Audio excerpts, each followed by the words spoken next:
Chegamos para mais um momento de sabedoria. Bora meditar na palavra? Bom dia, meu irmão. A paz do Senhor Jesus. Chega daqui para mais um momento de sabedoria. Hoje eu lhe convido ao texto que se encontra no livro de Amós, no seu capítulo 8 e o versículo 11 e 12, que diz assim: Eis que vem dias, diz o Senhor Jeová, em que enviarei fome sobre a terra, não fome de pão, nem sede de água, mas de ouvir as palavras do Senhor. E irão errantes de um mar até outro mar, e do norte até o oriente. Correrão por toda parte, buscando a palavra do Senhor, e não a acharão. Quando o profeta Amós estava exercendo o seu ministério aqui sobre a terra, aproximadamente no ano 810 antes de Cristo, a realidade de Israel era uma realidade que aos olhos humanos era muito boa, era uma realidade abastada, porque havia uma grande prosperidade, havia emprego, havia dinheiro circulando no mercado.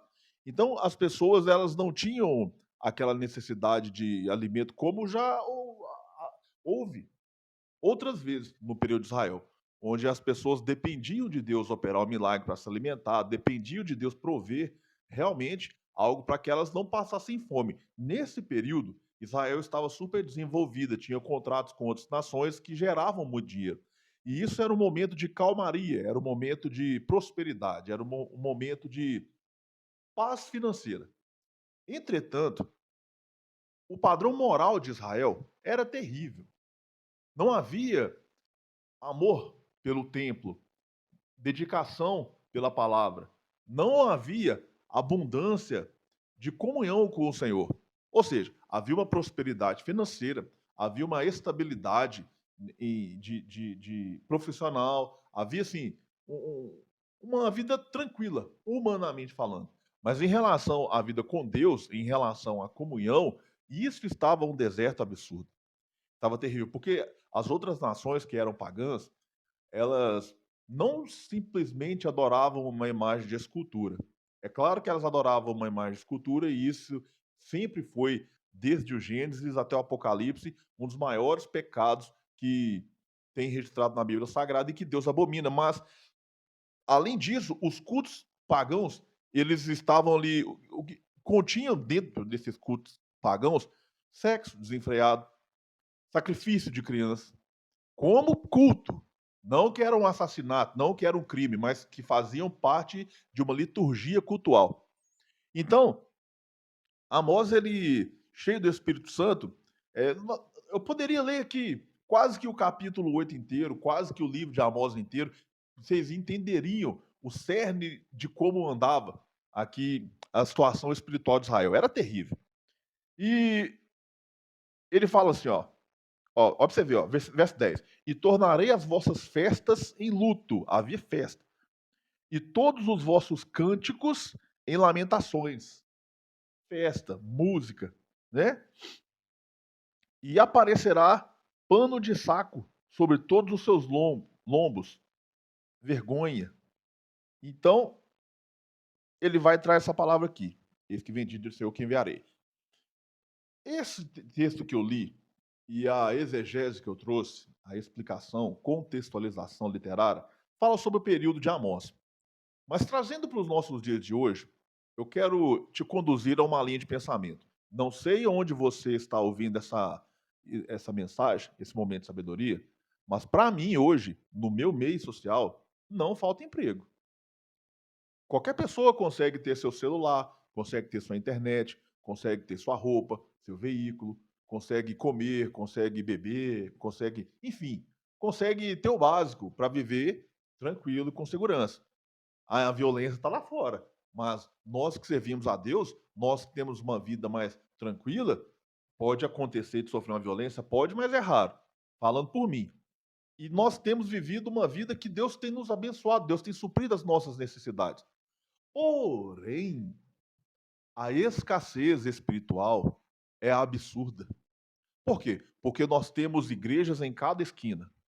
Nós temos uma infinidade de denominações religiosas. Só que essas denominações religiosas, elas romperam com a essência do evangelho. Não estou generalizando, viu? Obviamente. Mas elas romperam com a essência do evangelho. E a aliança delas é com o sistema religioso. Um sistema que enche templos, porém a mensagem que é pregada é mais do mesmo. É uma mensagem que faz com que o povo se coloque sob um jugo que não é bíblico e nem vem de Deus. Você pode servir, você pode trabalhar, desde que você não contrarie o que o sistema ensina. Você pode estar aqui, você pode estar inserido no meio da igreja, desde que você não pense. Porque se for pregado algo e você pensar e analisar de acordo com a Bíblia e entender que aquilo é herético ou errado e confrontar, então o mesmo sistema que fala que ama, que quer cuidar, que está te abraçando, ele vai passar a não se preocupar com a sua alma e vai te expelir. Isso na grande maioria das igrejas. Ou seja, você é condicionado a ser gado. E nós vemos aqui, qual é a profundidade da palavra que tem sido pregada? Porque a Bíblia, ela não é um livro apenas para neófito. Inclusive o neófito, que é o novo convertido, quando ele se converte, ele é tocado pelo Espírito Santo, e isso nem faz diferença para ele, porque ele não tem maturidade. Ele sentiu o toque, ele sentiu o chamado. Talvez está preso no vício, talvez está preso na droga, talvez está com adultério, talvez está com problema de saúde, talvez está com uma infinidade de problemas e ele está sedento por Deus. Então ele ouve uma mensagem simples, o Espírito Santo toca nele, move ele ali e ele se entrega, recebe a salvação. Ou talvez não tenha nenhum desses problemas que eu citei, apenas um vazio na sua alma. E, enfim, quando ele sente o toque do Espírito Santo, independente da situação em que ele se encontra, ele vai se render e vai se converter. Só que o neófito, o novo convertido, essa é uma posição temporária. Porque quando você mergulha dentro desse livro e lê, e estuda, e se aprofunda, o período de novo convertido passa rápido. Como uma criança. A criança ela não está nem aí com. O pai pode trabalhar no caminhão de lixo, pode trabalhar como diretor de uma grande empresa. A criança não está nem aí, ela quer o pai dela. Mas com o tempo vai passando, que ela deixa de ser criança, ela vira adolescente, aí chega uma namoradinha, talvez ela já passe a ter vergonha do pai que deu a vida por ela. Então, assim, não estou dizendo que nós temos vergonha do nosso pai que é Deus, mas eu estou falando em relação ao sistema religioso. Quando você deixa de ser neófito e passa a conhecer o evangelho, acabou o alimento para você. As mensagens são sempre as mesmas. Oferte para que Deus repreenda o devorador. Traga isso ou faça aquilo que o Senhor vai entrar na sua vida com tal coisa. Ou seja, barganha. Sempre que acontece de você confrontar, não, mas a nossa visão aqui é assim. Se você não concorda, você tem toda a liberdade de ir para outra igreja e estar na bênção. Então, como fazer? Eis o X da questão. O motivo pelo qual eu estou gravando esse devocional aqui nessa manhã. O que fazer quando não se encontra alimento sólido? Porque os altares de hoje, os púlpitos de hoje, eles têm trazido muita palavra, mas com pouquíssimo conteúdo. Não se pode fazer uma exegese de um texto, ou eles não conseguem fazer uma exegese literal de um texto. Falar o que o texto quer dizer na íntegra. Ah, mas eu entendo sim. Não, o que eu entendo é irrelevante. Eu preciso pregar o que o texto diz. Porque o que eu entendo pode ser diferente do que o texto quer dizer.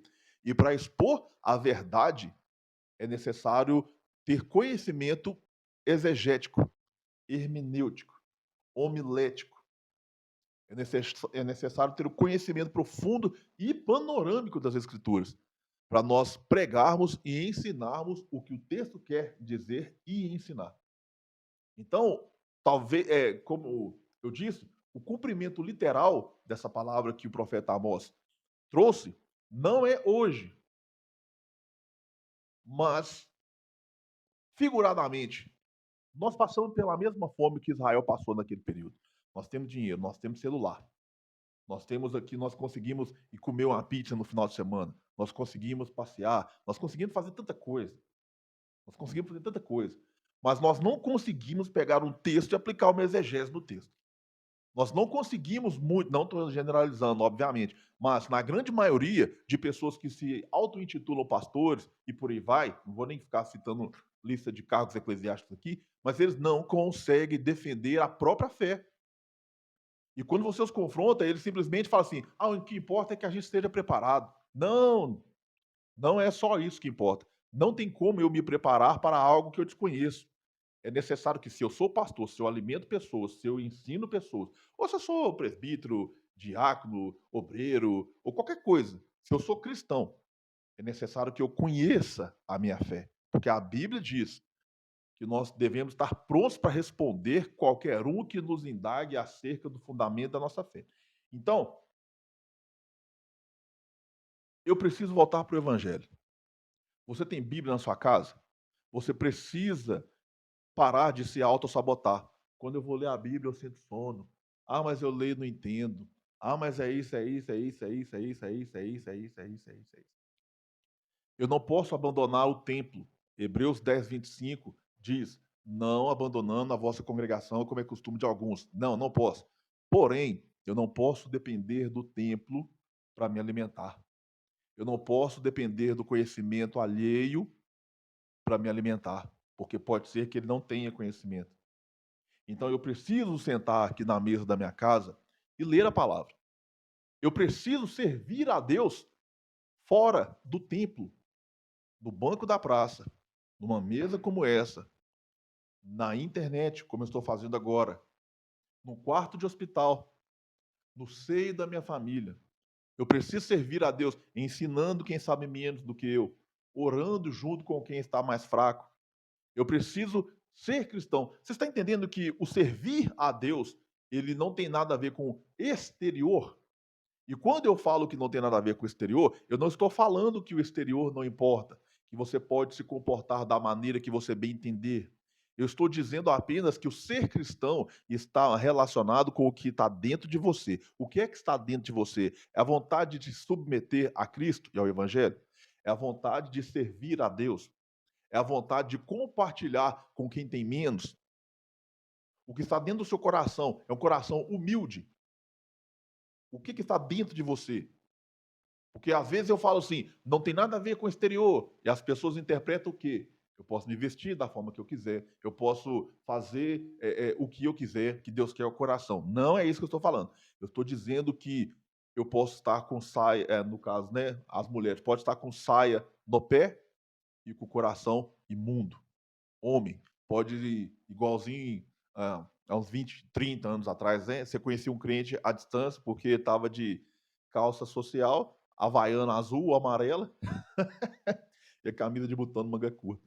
Eu posso me vestir dessa forma e dentro do meu coração eu não estou nem aí para os perdidos, para os famintos, para aqueles que estão indo à sepultura, descendo ao abismo.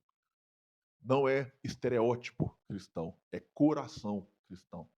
É uma vida pautada dentro dessa palavra.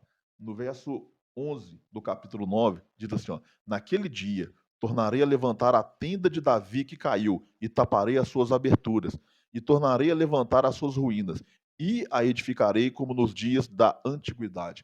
O Senhor irá restaurar a sua igreja. O Senhor irá restaurar o seu povo. No grande dia do Senhor, nós vamos ver quem é quem. Quem é pastor por título, por profissão, por vocação. Nós vamos ver quem é cristão porque tem medo de Deus e quem é cristão porque ama ao Senhor. Quem está na igreja porque está persuadido através de mensagens que tende a colocar o povo como gado, ou quem está na igreja porque entende que é necessário estar junto do corpo de Cristo. Existem inúmeras pessoas dentro da igreja, já finalizando, que hoje se encontram com depressão, com ansiedade, doentes fisicamente, porque tudo é pecado. Não podem cuidar do seu corpo, não podem fazer um exercício físico, não pode sentar com pessoas simplesmente para dar risada, o que alivia muito a mente das pessoas, porque tudo é errado. Enquanto isso, estão ali se colocando debaixo de um jugo pesado, desigual. Onde nós vamos buscar o verdadeiro alimento? O verdadeiro alimento está onde sempre esteve, fora do sistema religioso, fora de púlpitos que trazem mensagens rasas. O verdadeiro alimento está no Evangelho, na palavra do Senhor, totalmente ao seu alcance. Esse foi o nosso momento de sabedoria. Eu espero que Deus tenha falado com você. Um bom dia, a paz do Senhor.